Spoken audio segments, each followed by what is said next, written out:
প্ৰাক্তন মুখ্যমন্ত্ৰী প্ৰফুল্ল কুমাৰ মহন্তক সাক্ষাৎ নৱনিযুক্ত ৰাজ্যিক বিজেপিৰ সভাপতি দিলীপ শইকীয়াৰ। প্ৰাক্তন মুখ্যমন্ত্ৰীগৰাকীৰ বাসগৃহত উপস্থিত হৈ স্বাস্থ্যৰ বুজ লোৱাৰ লগতে সৌজন্যমূলক সাক্ষাৎ সভাপতিগৰাকীৰ। ৰাজ্যিক বিজেপিৰ সভাপতিগৰাকীক সংগ দিলে দলৰ সাংগঠনিক সাধাৰণ সম্পাদক ৰবীন্দ্ৰ ৰাজু আৰু পল্লৱ লোচন দাসে। লগ পাইছোঁ আৰু লগ পাই আমি আনন্দিত হৈছোঁ।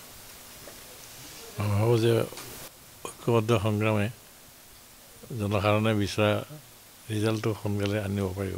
আমি প্ৰথমতে দিলীপ শইকীয়া ডাঙৰীয়াক অভিনন্দন জনাব বিচাৰিছোঁ যে ইমান দিনৰ পৰা তেওঁ ইমান দায়িত্ব পালন কৰি আহিছে আৰু এতিয়া সভাপতিৰ পদত তেওঁ দায়িত্ব পালন কৰিবলগীয়া হৈছে আৰু তেওঁৰ লিডাৰশ্বিপত নিশ্চয় আগলৈ আৰু আগবাঢ়ি যাব আমাৰ সমাজ আৰু বেছি ভাল দিন আমি দেখা পাম সেইটো আশা কৰিছোঁ। জাতীয় জীৱনৰ ব্ৰত হিচাপে লৈ যিজনে সমস্ত জীৱন আই মাতৃৰ কাৰণে সমৰ্পিত কৰিছিল তেনেকুৱা এজন আমাৰ সকলোৰে শ্ৰদ্ধেয় ব্যক্তি,